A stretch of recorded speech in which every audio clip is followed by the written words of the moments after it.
It's so sad and hard to say these things. You know, when I came out of prison, sometimes 2020 in August, when I started this crusade, people think I was exaggerating or like propagating or making false statements. You know, being to prison is very difficult, but I've never regretted a single day I spent in prison. I was saying this thing, I will continue to say these things. You know, when we are talking about bad governance, the narrow-minded people want to just narrow it now. I will say this thing, I will continue to say these things. It has been started since 1961, but this time is the worst. This is the worst. Salone has never enjoyed pure or proper democracy, 100%. We can't be dishonest to this level. But you know, because of sycophancy and maybe arrogance to the extent people don't want to say the truth, they just want to, they just want to shift blame to others. If we want to make this country a better country, we have to go back where we came from 60 years ago. We have to go back where we came from 60 years ago. The story of the war, they said the main cause of the war is because of injustice, meaning the police and the judiciary.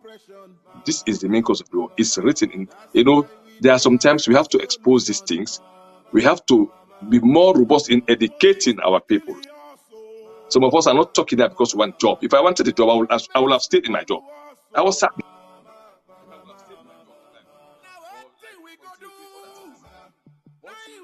Decided to come out from the job and took another fight because I saw a lot of injustice over the years. Over the years, I've been fortunate to serve for 28 years. So I know what went wrong during the APC era of Momo and the MPRC1, MPRC2, the Pakaba era, the AFRC, and later Pakaba and Eskroma. So I know what went wrong. I'm not saying these things because we want to condemn President Biu or his government. President Nkrumah did well. He made some mistake. We won't say he did 100%. He made some mistake, but he did well. Like upholding some rule of law without intimidation, no political detention, allowed people to express themselves freely, like Al-Fatih and others. Nobody was arrested. I was arrested and detained just because I defended the poor boy. I never knew him from Adam. I said, if you want to use firearms, you must apply all the rules of engagement, meaning the paragraph 1 said, it won't affect your personal right to self-defense, but however, firearms will be the last resort. Paragraph 3 said, when someone is committing a crime or about to commit a crime, not even commit a crime, an act that likely to endanger human life. This is the point, underlying statement. When he's committing a crime, an act likely to endanger, because if I'm committing a crime, but it's not like endangering human life, there's no need for you to eliminate me. I should be arrested and prosecuted. But an act likely to endanger human life, I was arrested just because I said this thing publicly. People started politicizing the statement. But I was happily living in prison because I knew I didn't commit a crime. I just said what I knew.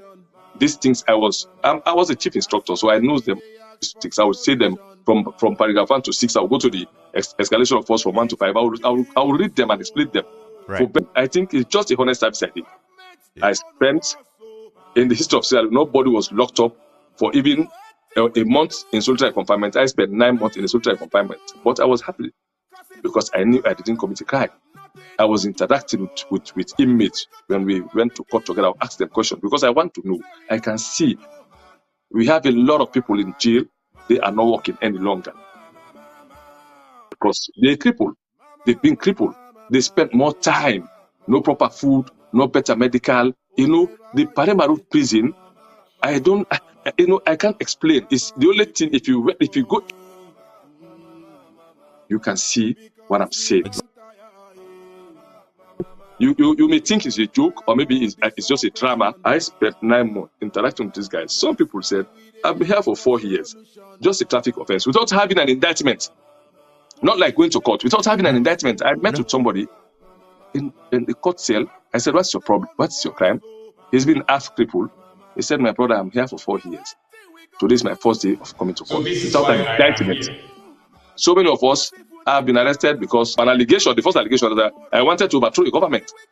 Someone who honorably resigned from service, handing over all my kids. You know what that means. If you want to resign, they give you a discharge book. I came with my discharge book and my letter, the letter I wrote and the letter they gave me to the CID. I gave them access to search. I was still charged for subversion. I was still charged for lawful possession of arms and ammunition. Imagine. Then I went to court with 9-count charge. Later, I was released and arrested in the court room. In our laws, 200 meters outside the court, nobody should be arrested. I was arrested again in the court and charged again with another 25-count charge. 19 of the count charge is perverting, which the maximum sentence is death, and the minimum is life imprisonment. Of the 19 because they wanted me dead, because they see me as a threat, especially coming out of saying things about the security sector, especially the police and the military, which I know. Right. I spent so many years, not like wasted years. I was learning and teaching. We have to depoliticize our mentality. We have to, de-radicalize our tribal thinking, because one of the things, Sierra Leone, we've suffered this tribal and political line in a regional line basis. It has been there before, but now it's the worst about the unlawful detention of Sierra Leoneans, innocent people, including men and women. So I don't get the opportunity to put to and look at radios, not in terms of radio. And still, I'm still crying for this opportunity. We are trying, but I want the world to pay attention to these things. If I'm thinking of making like when Mandela came out of prison almost 32 or 33 years ago, he made a book. They called the book the Nelson Mandela Rule. And rule Nelson Mandela said, no one should be in solitary confinement for more than 48 hours. In the Nelson Mandela Rule, he said no one should stay in a solitary confinement for more than 48 hours. Imagine, Mandela spent just 10 days in solitary confinement. Imagine I spent 9 months. My entire life in prison, I was in solitary confinement. So Mandela said in his book, and they have this rule in prison, because they are looking at two rules in the entire prison, I think across the world. Is the Singapore rule, which talks about women's rights more in prison, and the Nelson Mandela rule.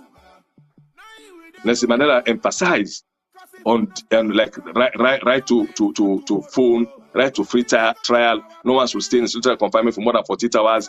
Right to better living. Imagine up to this in this 21st century, we are still using bucket as a toilet. The food in prison, I can tell you this thing for free. If you give that food to a dog outside, the dog will not eat that food. It's a law we live in selective justice. If you not get fame, you not get name, anything happen to you, you die and rot in a jail. Then your family get for suffer the pain. You get for belong to the society of recognition before they begin talk for you. It's a pity. In our laws, if you appear at court 3 times without proper prosecution, you should be acquitted and discharged. I appeared 35 times. I always talk about my judge. He forced himself to give, because like he was being harassed by the State House. No, you must detain him. You must sentence him at least 10 years. Before you try somebody, you should have evidence of your matter. The investigation should have been properly, the matter should have been properly investigated with an evidence. So you see the mess, the police and the judiciary, because the police is investigating and they are charging. I imagine if they can charge you to court without evidence. Let the prosecutor, the police that prepare the charges, come and read your charges in court, period. But you will be charged maybe by the police to the court, and the court remind you to prison. What will happen now?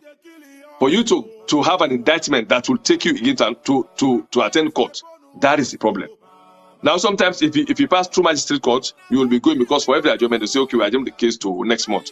But if they send it for speedy trial, meaning from magistrate court to high court, you can spend months. Imagine about George Williams, a former mayor, and Abubakar Rambi spent 11 months before they got the indictment.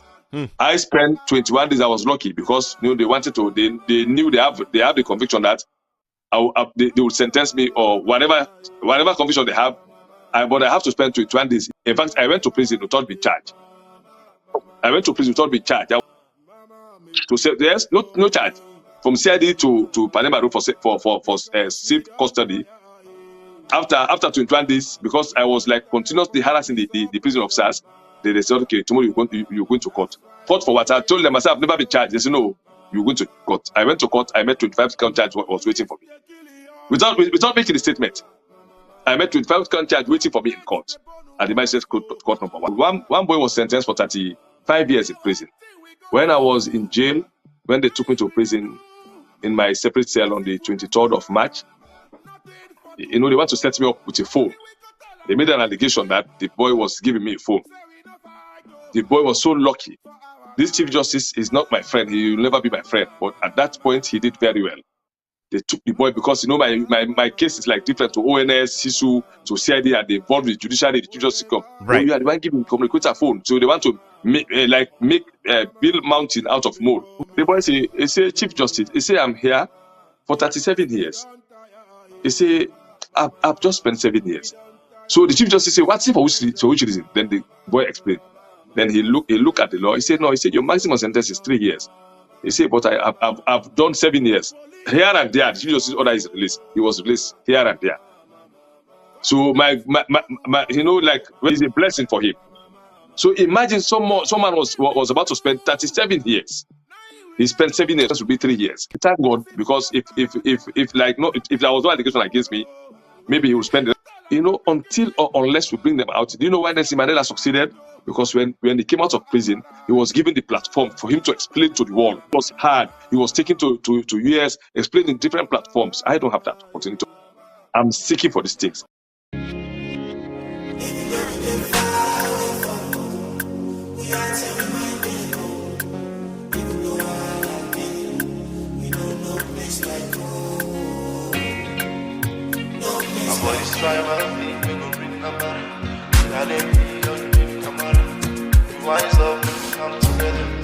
We intention for safe we country.